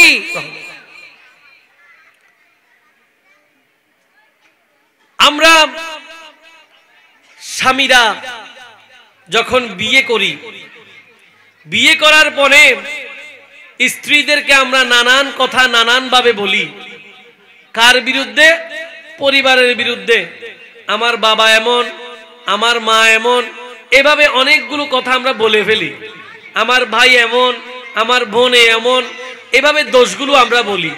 এরকম যখন দোষগুলো আমরা বলতে থাকি, একটা সময় দেখা যায় আপনার স্ত্রী সেই দোষগুলোর উপর আবার আমল করে। এটা বলা যাবে না, বলতে হবে আমার বাবা এটা তোমার বাবা, আমার মা এটা তোমার মা। আজকে তুমি যেই স্বামী পেয়েছো এটা মা বাবার কারণে পেয়েছো। এরা না হলে আমি হতাম না। এরা যদি ছোটবেলায় আমাকে না খাওয়াতো, আজকের এই দিনে আমি থাকতাম না। এরা যদি আমার রোগ হলে ডাক্তারের কাছে না নিয়ে যেত, আজকের এই দিনে আমি ভালো থাকতাম না। এরা আমাকে কাজ শিখিয়েছে বলে আজকে আমি টাকা উপার্জন করি। এরা আমাকে পড়ালেখা করিয়েছে বলেই আজকে আমি ব্যবসা করি, আজকে আমি বড় হয়েছি। এভাবে স্ত্রীদেরকে বলতে হবে যে মা বাবার কারণে আমাকে পেয়েছো, কাজে আমাকে নয় আমার মা বাবাকে রাজি করো। ঠিক কি না? এরকম যখন নারীরা মা বাবাদেরকে ভালোবাসার চাদরে আবৃত করবে, দেখবেন সব ঘরের মধ্যে শান্তি এসে যাবে। কি এসে যাবে? এখন বিয়ে করছে ৩-৪ দিনের মাথায় হদে ইয়াজুদাহন বলিব। কি হন বলিব? ইয়া হদে আর আওয়াজ আর একলো তাই নবাড়ির এতদিন তাই ফেজে। যেই মাত্র বিয়ে হয়ে গেছে এখন খেতে হবে আলাদা। তো মা বাবা ভালোবেসে সন্তানদেরকে বিয়ে করায় আলাদা খাওয়ার জন্য? কি বলেন? আলাদা খাওয়ার জন্য? আহা, আল্লাহ আমাদেরকে হেফাজত করুক, সবাই বলি আলাদা খাওয়া থেকে আমাদেরকে হেফাজত করুক, সবাই বলি। আরে আপনার সংসারে আপনার মা থাকবে, আপনার সংসারে আপনার বাবা থাকবে, তারপরেই তো আপনার ঘরে রহমত আসবে। মা বাবাকে একদিকে বাদ দিয়ে দিলে আপনার ঘরে রহমত আসবে কোত্থেকে? ঠিক কিনা? যুগের একজন শ্রেষ্ঠ ইসলামিক স্কলার উনি তার কিতাবের মধ্যে লিখেছেন, বনি ইসরাইলের এক যুবক অসুস্থ হয়ে গেছে। বনি ইসরাইলের জামানার এক যুবক অসুস্থ। বনি ইসরাইলের সেই জামানায় এক যুবক যখন অসুস্থ হয়ে গেল, তার মা যুবকের জন্য মান্নত করলেন, আল্লাহ আপনি যদি আমার ছেলেটাকে সুস্থ করে দেন, আপনি যদি আমার ছেলেটাকে ভালো করে দেন, আমি 7 দিনের জন্য পৃথিবী থেকে কবরে মাটির নিচে ঘর বাঁধিয়ে থাকব। কোথায় থাকবে? মাটির নিচে কবর করে 7 দিন পৃথিবীতে থাকবে না, কবরের নিচে থাকবে। কে মান্নত করেছে? মা মান্নত করেছে। কার জন্য? সন্তানের জন্য। মায়ের মান্নত অনুসারে ছেলে যখন ভালো হয়ে গেল, মা এবার মাটি কুড়ে কবরের ভিতরে যখন গেলেন 7 দিনের জন্য, কবরের নিচে মা মান্নত পালন করতেছে 7 দিন। হঠাৎ করে তিনি দেখতে পেলেন ওই কবরের ভেতরে একটা দরজা, একটা দরজার ভেতরে তিনি ঢুকলেন, দেখতেছে খুব সুন্দর একটা বাগান, খুব সুন্দর। ওই সুন্দর বাগানের মধ্যে যখন তিনি ওই মা ঢুকলেন, দেখলেন দুইজন নারী। একজন নারীকে একটা পাখি ডানা দিয়ে বাতাস করতেছে। একজন নারীকে পাখি কি করে? ডানা দিয়ে বাতাস করে। আরেকজন নারীকে দেখতে পাচ্ছে, যেই নারীর মগজের মধ্যে, মাথার মধ্যে পাখি ঠুকরে ঠুকরে মগজ চুষতেছে, আযাব হচ্ছে, কষ্ট পাচ্ছে। গেলেন ওই মা, তিনি ওই 2 মহিলার কাছে গেলেন। প্রথমে যাকে পাখি ডানা দিয়ে বাতাস করতেছে, ওই মহিলাকে জিজ্ঞেস করলেন, আপনার এই অবস্থা কেন? বলে, আমি যখন পৃথিবীতে মারা যাচ্ছিলাম, আমার স্বামী আমার উপরে সন্তুষ্ট ছিল। আমি যখন পৃথিবী থেকে বিদায় নিচ্ছি, আমার স্বামী আমার উপর খুশি ছিল, আমার স্বামী আমাকে ভালো বলেছে। এই জন্য সেদিন থেকে এই পাখি তার ডানা দিয়ে আমাকে বাতাস করে। এবার ওই মা আরেকজন নারী যিনি, উনার কাছে গেলেন, উনাকে জিজ্ঞেস করলেন, কি ব্যাপার, আপনার এই আযাব কেন? পাখি তার মুখ দিয়ে কেন আপনার মাথার মধ্যে ঠোকর দিচ্ছে? কেন আপনার মগজগুলো চুষে খাচ্ছে? এত আযাব কেন? বলে, কি বলবো আপনাকে, আমি আমার স্বামীর অবাধ্য ছিলাম, আমি আমার স্বামীকে সম্মান করতাম না, আমি আমার স্বামীকে কষ্ট দিতাম, আমি আমার স্বামীকে বড় কথা বলতাম, আমি আমার স্বামীকে নিজের স্বার্থ হাসিলের জন্য তার মা বাবা থেকে দূরে সরিয়ে দিলাম। এরকম যাবতীয় কর্মকাণ্ড করার কারণে আমি যখন মারা যাচ্ছিলাম, আমার স্বামী আমার প্রতি রাগান্বিত ছিল, বিরক্ত ছিল। এই জন্য আজকে আমার উপরে এই আযাব চলতেছে। ও মা, আপনি যদি আবার পৃথিবীতে ফিরে যান, তাহলে আমার স্বামীকে বলবেন আমাকে যেন মাফ করে দেয়। 7 দিন পরে সন্তান ওই মাকে যখন আবার কবর থেকে তুলে আনলেন, মা গিয়ে ওই যার স্ত্রী কষ্ট পাচ্ছে তার স্বামীর কাছে গেছে, বলে, আপনার স্ত্রী এই এই অবস্থা, আপনার কাছে ক্ষমা চেয়েছে। স্বামী ক্ষমা যখন করে দিল, ওই যে মহিলা কষ্ট পাচ্ছে, যিনি দেখে আসছেন, তিনি আবার স্বপ্নে দেখতেছে স্বামী মাফ করে দেওয়ার কারণে স্ত্রী আবার জান্নাতের বাগানে ঢুকে গেছে। বোঝাতে চাচ্ছিলাম কি? বোঝাতে চাচ্ছিলাম স্বামীরা এত বেশি মর্যাদাশীল তাদের স্ত্রীর জীবনে। আল্লাহর নবী রাহমাতুল লিল আলামিন একদিন দরবারে বসে আছেন, হঠাৎ করে এক সাহাবী আসলেন নবীর দরবারে, বলে, ইয়া রাসূলুল্লাহ, ইয়া হাবিবাল্লাহ, নবী আমার ওটটা পাগল হয়ে গেছে। আমার ওট কি হয়ে গেছে? পাগল হয়ে গেছে। ও নবী, একটু কিছু করা যায় কিনা? আল্লাহর নবী সাহাবায়ে কেরামদেরকে সাথে নিয়ে ওটটা দেখতে গেলেন। যেই ওটটা পাগল হয়ে গেছে, যার কাছে কেউ যেতে পারছে না, আল্লাহর নবী রাহমাতুল লিল আলামিন যখন ওটের সেই ঘরের কাছাকাছি গেলেন, সাহাবায়ে কেরাম বললেন, ইয়া রাসূলুল্লাহ, আপনি না গেলে ভালো হবে, হয়তো ওঠে আপনাকে আঘাত করতে পারে। কিন্তু ওট কি নবী চিনে না? আরো জোরে, চিনে না? সাহাবায়ে কেরাম আপন জায়গায় রয়ে গেলেন। নবী যখন ওটের ঘরে ঢুকলেন, ওট যখন নবীকে দেখলেন সাথে সাথে এসে নবীর কদমের মধ্যে সিজদায় পড়ে গেলেন। ওটেও নবী চিনে, ওটেও নবী, ওঠে নবী চিনে, হরিণ নবী চিনে না মনে হয়? ওই একটা হরিণীর কথা আপনারা অনেকে শুনছেন না? হাদিসের মধ্যে আছে এক হরিণীকে এক ইয়াহুদি বেঁধে রাখছিল। এক হরিণীকে এক ইয়াহুদি কি করছে? বেঁধে রাখছে।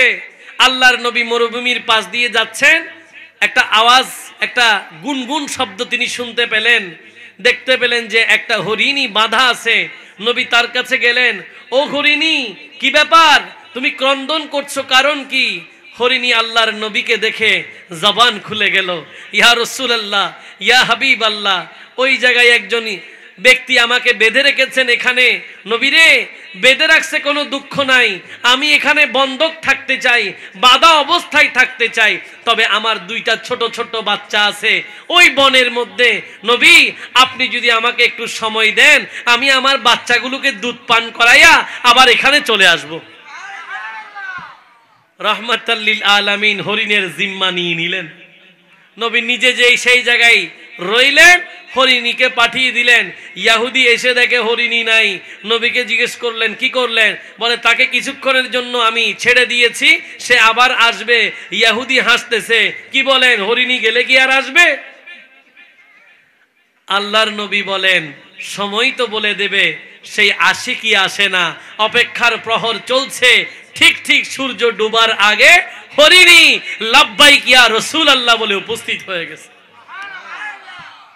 হরিণ নবী, হরিণ নবী, ওটেও নবী, কেন বা চিনবে না? ওই নবী তো রহমাতাল লিল, ইনি তো দয়ার নবী, ইনি মায়ার নবী, ঠিক কি না? আল্লাহর নবীর দরবার এটা এমন দরবার, এখানে কেউ কখনো খালি হাতে ফিরে, যে যা চায় সে তা পায়। এজন্য শায়েররা বড় সুন্দর লিখেছেন, ভর দো ঝোলি मेरी सरकार मदीना लौट कर मैं ना जाऊंगा खाली। सुभान अल्लाह। भर दो झोली मेरी सरकार मदीना लौट कर मैं ना जाऊंगा खाली। कुछ नवासों का सदका अता गो दर पे आया गो बन के सवाली। सलातुन या रसूल अल्लाह।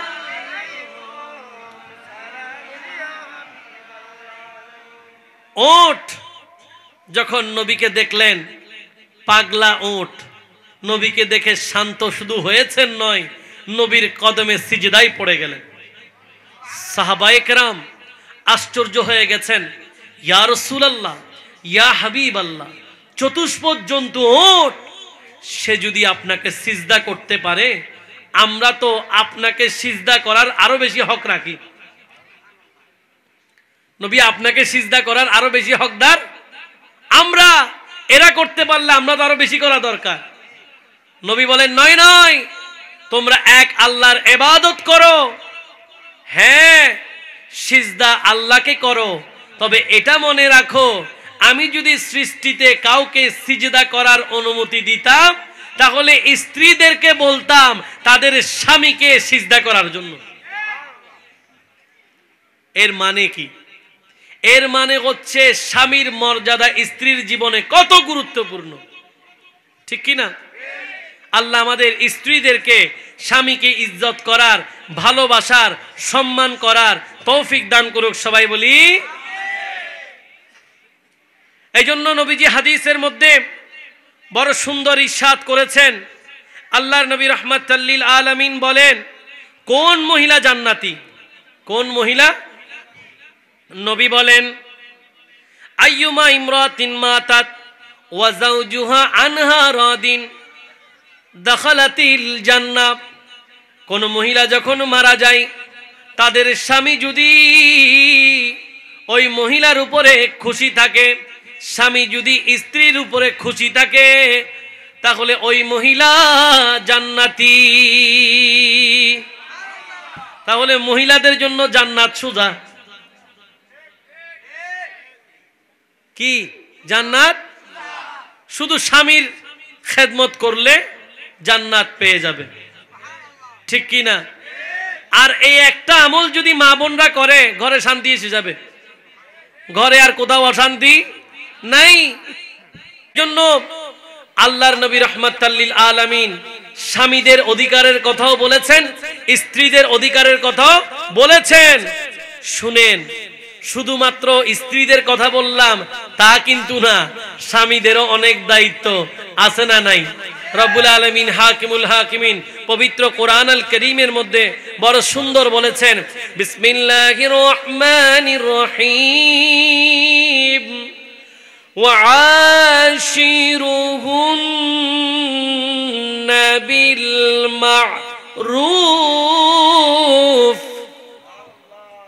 আল্লাহর নবী রাহমাতাল লিল আলামিন যে কিতাব এনেছেন, যে কোরআন এনেছেন, ওই কোরআনের মধ্যে আল্লাহ বলেন, ওহে স্বামীরা, তোমরা তোমাদের স্ত্রীদের সাথে উত্তম আচরণ করো। কি করো? উত্তম আচরণ, ভালো ব্যবহার করো। অড়া বেডি এই সেই আছে না নাই? এরকম অনেকে আছে না? আছে না? এখন আমার মা বোনরা খুশি হয়ে যাবে, হতে এই ফাইয়ে ইয়া হতে ফাইয়ে এখন তো আর কিন্তু হয়ে যাবে না। না, ইসলাম এত সুন্দর। ইসলাম কারো প্রতি অন্যায় করে না। ইসলাম সবার অধিকার বাস্তবায়ন করেছেন। নবীজি রাহমাতাল লিল আলামিন বলেছেন, আলা আসা আহাদুকুম আন ইয়াদরিবা ইমরাতাহু দারবাল আমা আলা খায়রুকুম খায়রুকুম লি আহলিহি। বলে অচিরেই এমন একটা যুগ আসবে, অচিরেই এমন একটা সময় আসবে যখন স্বামীরা তাদের স্ত্রীদেরকে চাকরানির মতো পিটাবে।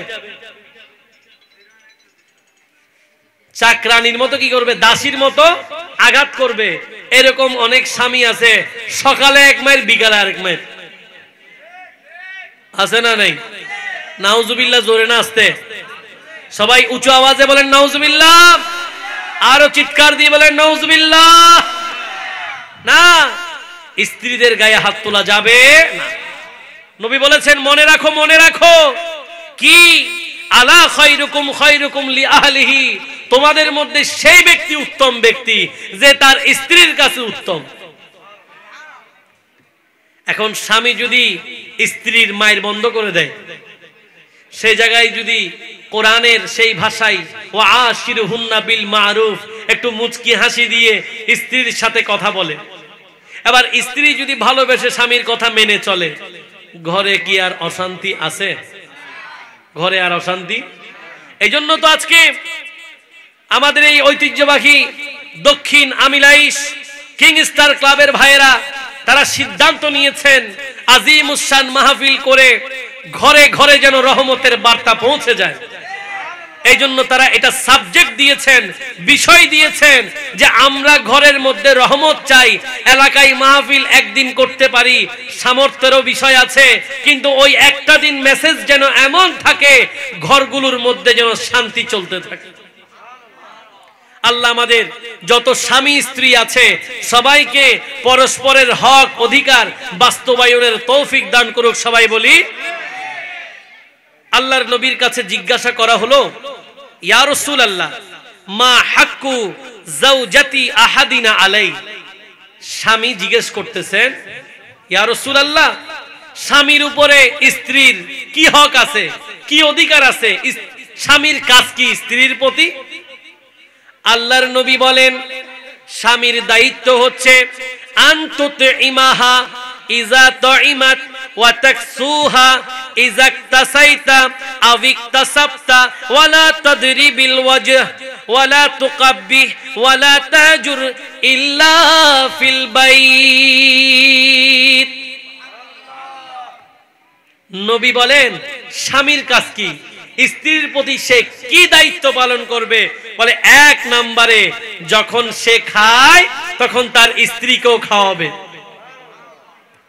স্বামী খেলে স্ত্রীকেও খাওয়াবে, এক নাম্বার। দ্বিতীয় নাম্বার, যখন স্বামী কাপড় পরবে স্ত্রীকেও কাপড় পরাবে, অর্থাৎ তার জন্য কাপড়ের ব্যবস্থা করে দেবে। শুধু নিজে সুন্দর সুন্দর কাপড় পরলে হবে না, স্ত্রীকেও ভালো ভালো কাপড় কিনে দিতে হবে। আবার তাই বলে এই না যে প্রতি মাসে একটা করে শাড়ি দিতে হবে না, এই ধরনের দাবি করা যাবে না। স্ত্রীদেরকে খেয়াল রাখতে হবে আমার স্বামীর সামর্থ্য কতটুকু। অমুকের স্বামী অমুককে তমুক দিয়েছে, তুমি তো আমাকে দিলা না, এটা বলা যাবে। এই জন্য আল্লাহর নবী রাহমাতুল লিল আলামিন বলেছেন, আমি যখন মেরাজে গেলাম, নবী বলেন মেরাজে আমি যখন জাহান্নাম দেখছিলাম, দেখতে পেলাম ওখানে জাহান্নামীদের মধ্যে অধিকাংশ মহিলা। অধিকাংশ সাহাবায়ে কেরাম hayran হয়ে গেছেন, ইয়া রাসূলুল্লাহ মেরাজের রাত্রিতে জাহান্নামীদের মধ্যে মহিলা অধিক, কারণ কি? নবী বলেন এরা কুফরি করেছে। কি করেছে? কুফরি মানে কুফরত্ব অস্বীকার করা। কুফরত্ব কি? সব জায়গায় যে আল্লাহকে অস্বীকার করে কুফরি হয় এরকম না। এখানে নবী বলছেন এরা কুফরি করেছে কার সাথে? তাদের স্বামীর সাথে। এরা স্বামীর এহসানকে স্বীকার করে নাই। বলে স্বামীরা সারা বছর তাদেরকে ভালোবেসে সবকিছু দেওয়ার চেষ্টা করে, যখন কিছু দিতে পারে না তখন তারা বলে যে তোমার কাছে জীবনে কিছু পাইলাম না। এই কথা অনেক মহিলা আছে না নাই?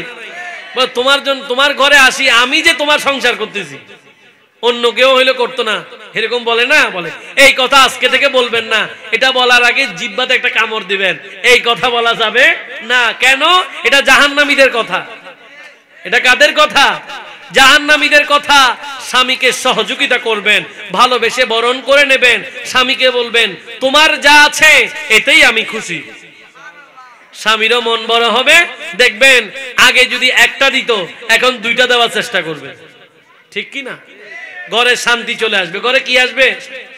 নবী বলেন স্বামীর এক নাম্বার দায়িত্ব, যখন নিজে খায় স্ত্রীকেও খাওয়াবে, তার খাওয়ার ব্যবস্থা করবে। নিজে কাপড় পরিধান করবে, তাদের জন্য কাপড় পরিধানের ব্যবস্থা করবে। তাদের মুখে আঘাত করবে না। মুখে কি করবে না? মুখে মারা যাবে না, মুখে আঘাত করবে না। আল্লাহর নবী বলেন এদের মন্দ কথা বলা যাবে না, এদেরকে মন্দ কোনো কথা বলা যাবে না, গালিগালাজ করা যাবে না, এদের কথা অন্যকে বলা যাবে। অনেকে আছে নিজের বউয়ের দুর্নাম বলে বেড়ায়, নাউজুবিল্লাহ পড়েন, অশান্তি ওখান থেকে শুরু হয়। নিজের বউয়ের দোষ অন্য জায়গায় বলা যাবে না, দোষ থাকলে সেটা সংশোধন করে দিতে হবে। নবীজি বলেছেন আর কি, ওয়ালা তাহজুর ইল্লা ফিল বাইত, তোমার স্ত্রী যদি তোমাকে না মানে, তোমার স্ত্রী যদি তোমাকে অনুগত না হয়, তাহলে তাকে শাস্তি দেওয়ার জন্য বিছানা আলাদা করে দেবে, আলাদা থাকবে, তবে সেটা ঘরের বাইরে নয়, ঘরের ভেতরে। তাকে আলাদা করে দেবে। কোথায়? নিজে বাইরে চলে গেলে না, স্ত্রীকেও বাপের বাড়ি পাঠাই দিলে হবে না, ঘরের ভেতরে আলাদা থেকে ওকে শিক্ষা দেবে। এটা হচ্ছে ইসলামী নিয়ম। এটা কি? ইসলামী। আল্লাহ পাক আমাদেরকে স্বামী স্ত্রীর দায়িত্ব সঠিকভাবে পালনের তৌফিক দান করুক। সবাই বলি আমি। আসুন আমার আলোচনার একটা আলোচনার সমাপ্তি লগ্নে, এরপরে আমরা প্রতিবেশীর অধিকার নিয়ে কথা বলবো। তার আগে গুরুত্বপূর্ণ কিছু কথা। স্বামীর কর্তব্য একটা সুখী সংসার গঠনের জন্য এক নাম্বার মোহর আদায় করা। কি আদায় করা? এখন অনেকে বলবেন হুজুর মোহর আদায় করব কেমনে? আমি মাসে টাকা ইনকাম করি 10,000, আমার মোহর হচ্ছে 10 লাখ। ঠিক কি না? এভাবে মোহর নির্ধারণ করলে হবে না, স্বামীর সামর্থ্যের উপরে মোহর নির্ধারণ করতে হবে। আমরা এখন মোহর নির্ধারণ করে দেখি কিরকম স্ট্যাটাস দেখি, বলে আমি আমার মেয়ে 20 লাখ টাকা না দিলে কি হয়? এই কথা বলা যাবে না। আপনার মেয়ে 20 লাখ টাকা না দিলে নয়, যার সুখ হবে তার 10,000 টাকায়ও হবে। ঠিক কি না? আমরা অনেক অনেক টাকা দিয়ে ছেলেদেরকে অনেক বোঝা বাড়িয়ে দিচ্ছি, তো ছেলেরা এবার কি করে? ছেলে পক্ষের লোকরা আছে না, এরা বলতেছে 20 লাখ টাকা যদি মোহর ধরেন অসুবিধা নাই, আমাদেরকে কিন্তু মিনিমাম খাবার দিতে হবে যে কত? 2,000। নাউজুবিল্লাহ বলে। এই যে একে অপরের প্রতি চাপাচাপি করতে করতে এবার শুরু হয়ে গেছে। ঠিক না? সামর্থ্যের ভেতরে মোহর নির্ধারণ করতে হবে, এক নাম্বার স্বামীকে মোহর আদায় করতে হবে, দ্বিতীয় নাম্বার স্ত্রীর ভরণ পোষণের দায়িত্ব নিতে হবে, তৃতীয় নাম্বার স্ত্রীর সাথে সুন্দর আচরণ করতে হবে, ভালো ব্যবহার করতে হবে। এবার স্ত্রীর কিছু দায়িত্ব আছে। এক নাম্বারে স্বামীকে মানতে হবে। স্বামীকে কি করতে হবে? আপনারা আমার কথা বুঝতেছেন? কষ্ট হয়? এই কথাগুলো দরকার আছে না নাই? স্ত্রীর এক নাম্বার কাজ, আমার জামাই যা বলে তা ঠিক। স্বামীর কথা আগে এক নাম্বারে কি করতে হবে? মেনে নিতে হবে। দ্বিতীয় নাম্বারে স্বামীর আমানত রক্ষা করতে হবে। স্বামীর আমানত রক্ষা করতে হবে। স্বামীর অনুমতি ছাড়া ঘরের বাইরে যাওয়া যাবে। অনেক স্বামীরা জানে না বউ মার্কেটে, স্বামী জানেই না বউ কোথায়, মার্কেটে চলে গেছে, পরে শুনছে বলছে অসুবিধা নাই গেছে আর কি। না না, অসুবিধা নাই গেছে না। এই জাতীয় যারা স্বামীর অমতে ঘরের বাইরে যায়, ওরা শুনেন, স্বামীর অমতে যদি ঘরে বাইরে যাওয়া হয়, যতক্ষণ আপনি ঘরের বাইরে থাকবেন, যেদিকে যেদিকে যাবেন, জিন জাতি আর মানব জাতি ছাড়া সমগ্র জাতি ওই মহিলাকে অভিশাপ দেয়। মহিলাকে কি দেয়? কাজেই স্বামীর অনুমতি ছাড়া কোথাও যাওয়া যাবে। এই গেল স্বামীর কর্তব্য, স্ত্রীর কর্তব্য। এরপরে আসেন, যেখান থেকে আমি আলোচনা শুরু করেছি সে জায়গায় চলে আসতে চাই। রব্বুল আলামিন কোরআন আল কারীমে আদর্শ পরিবার গঠনে ঈমানদারদের দোয়া তুলে ধরেছেন।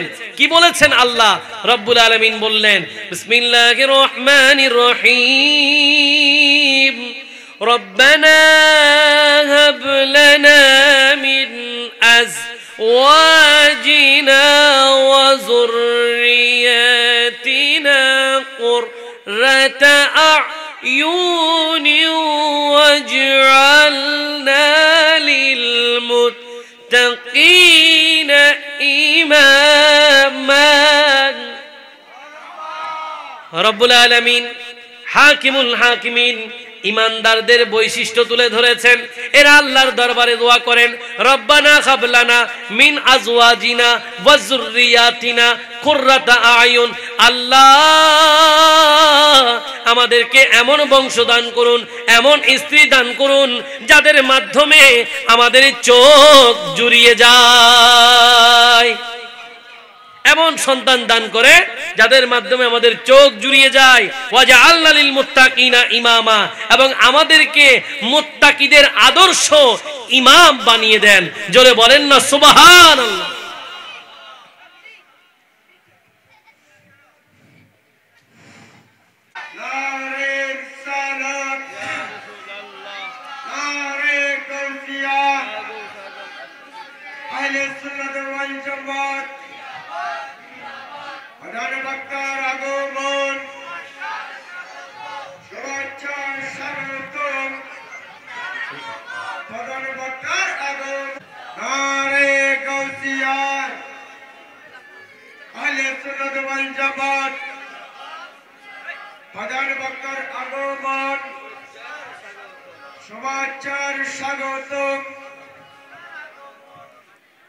আলহামদুলিল্লাহ, আপনারা সুশৃঙ্খলভাবে একটু সামনে এসে বসে পড়ুন।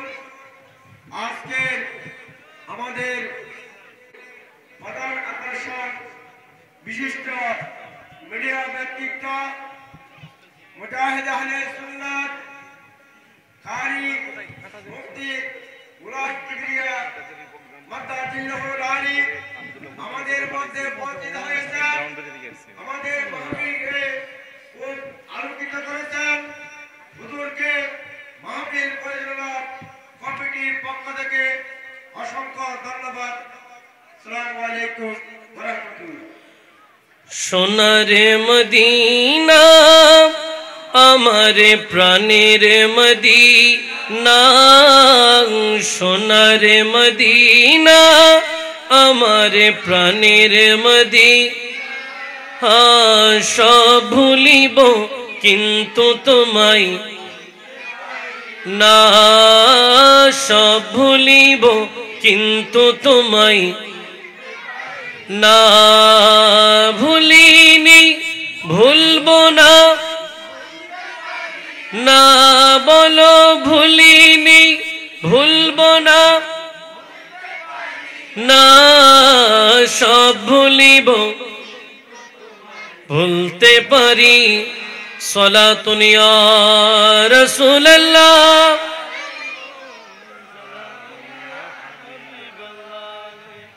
আলহামদুলিল্লাহ, আজকের এই নুরানি মাহফিলের প্রধান আলোচক, প্রধান আকর্ষণ ঐতিহ্যবাহী কাদরিয়া তৈয়বিয়া জামিয়া মসজিদের সুযোগ্য সম্মানিত খতিবে মুকাররম, সুন্নিয়তের অতন্দ্র প্রহরী,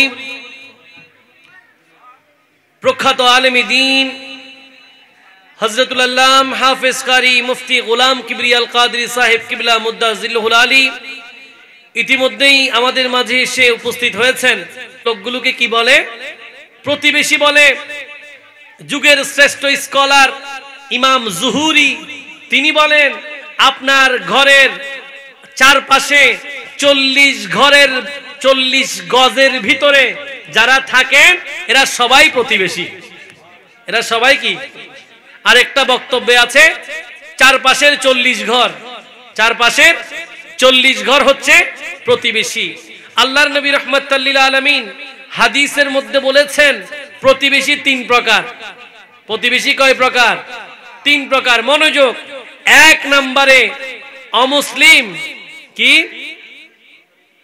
বলেন? কি 1 নম্বর প্রতিবেশী হচ্ছে অমুসলিম, অনাত্মীয় প্রতিবেশী। অমুসলিম, অনাত্মীয় প্রতিবেশী, অর্থাৎ সে আপনার আত্মীয় না, আবার সে মুসলমানও না, কিন্তু আপনার 40 গজের ভেতরে আছে। অর্থাৎ অমুসলিম অনাত্মীয় প্রতিবেশী, এর হক হচ্ছে একটা। এর হক কয়টা? অর্থাৎ অমুসলিম হতে পারে, আপনার আত্মীয় না হতে পারে, তারপরও নবী বলেন প্রতিবেশী হিসেবে তার সাথে ভালো ব্যবহার করতে হবে। সুবহানাল্লাহ পড়েন। 2 নম্বর মুসলিম। 2 নম্বরে মুসলিম, অনাত্মীয় প্রতিবেশী, মুসলমান কিন্তু আপনার আত্মীয় না, আবার প্রতিবেশী। তার হক হচ্ছে 2টা, একটা হচ্ছে মুসলমান হিসেবে আর একটা হচ্ছে প্রতিবেশী হিসেবে, কিন্তু আপনার আত্মীয় না।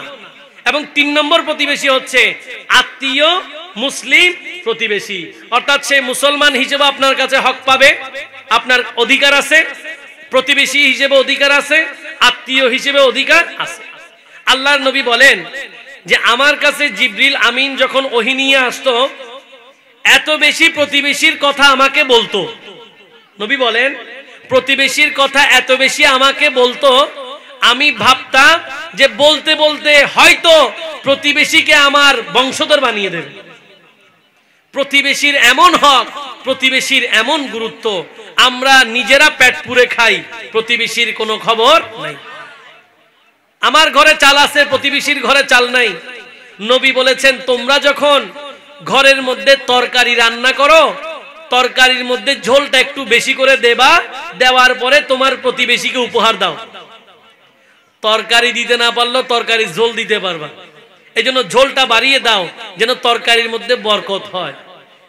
নবী বললেন সে ইমানদার হতে পারে নাই, সে ইমানদার নয়, সে ইমানদার নয়। সাহাবায়ে কেরাম যখন 3 বার এই কথা শুনলেন, বলেন ইয়া রাসূলুল্লাহ কে? বলে যার অনিষ্ট থেকে তার প্রতিবেশী মুক্তি পায় নাই। অনেকে তো করে কি, গ্যাসের লাইন বন্ধ, পাইপের লাইন বন্ধ, হাঁটার রাস্তা বন্ধ। তোরা তো জায়গা পাইতে না, তোরা কি পাইতে না? জায়গা ন পাইবে ইন্দি আড়ি দিতে না। নাউজুবিল্লাহ বলেন। জমিনে হাঁটার রাস্তা যদি বন্ধ হয়ে যায়, কবরে আপনার রহমতের রাস্তা বন্ধ হয়ে যাবে। প্রতিবেশীর জন্য কাজ সহজ করে দেবেন, আজকে আপনি হাঁটতে দেন, আপনার জন্য জান্নাতে থাকার ব্যবস্থা হয়ে যাবে। অনেকে মাটির নিচে গ্যাসের লাইন যাবে, সেটা পর্যন্ত নিতে দিচ্ছে না, আছে না নাই? অনেক ঘটনা এরকম আছে। বলে আর টিবল তুমি ফানি দিতে তিন আর ফই ব্যবহার করি নপারিবি, এরকম আছে না নাই? এটা কি উচিত? না না, নবী বলেন উচিত তো না, এটা হক। এটা কি? তাদের দেখভাল করা তোমার হক। আল্লাহ পাক প্রতিবেশীর অধিকার বাস্তবায়নের আমাদেরকে তৌফিক দান করুক। সবাই বলি আল্লাহ পাক এই মাহফিলকে কবুল করুক। সবাই বলি দিন শেষে আমাদের একটাই ইচ্ছা, আমরা যেন দিন শেষে আল্লাহর নবীর সুপারিশ যেন আমাদের নসিব হয়। এছাড়া তো আমাদের আর কিছু নাই। কঠিন কিয়ামতের ময়দানে যে নবীর কারণে আজকের ঈদে মিলাদুন নবীর মাহফিল, আজকের এই সুন্নি সম্মেলন, একটাই চাওয়া পাওয়া, কিয়ামতের ময়দানে যখন কেউ কারো হবে না, ওই কঠিন মুহূর্তে আল্লাহ যেন প্রিয় নবীর সুপারিশ আমাদের সবাইকে নসিব করে। সবাই বলি আমি আমার আলোচনার সমাপ্তি লগ্নে নবীর দরবারে নবীর সুপারিশ চেয়ে নাতে মুস্তাফার মাধ্যমে শেষ করতে চাই। হুজুরে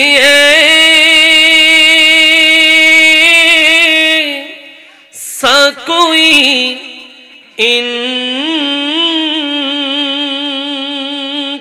इंतजाम हो जाए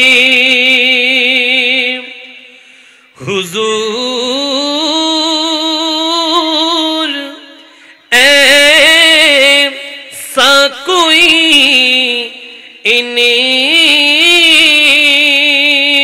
इंतजाम हो जाए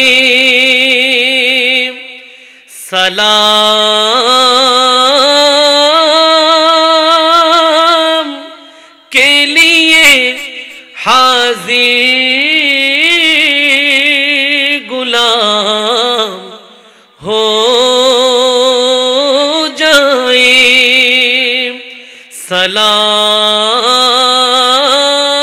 सलाम के लिए हाजिर गुलाम हो जाए। ভালো থাকুন, সুস্থ থাকুন। আগামী দিন নতুন কোনো জায়গায় নতুন কোনো বিষয় নিয়ে আবারও দেখা হবে সেই প্রত্যাশায়। ওয়া আখির দাওয়ানা আনিল হামদুলিল্লাহি রাব্বিল আলামিন। ওয়াসসালামু আলাইকুম ওয়া রাহমাতুল্লাহি ওয়া বারাকাতুহু।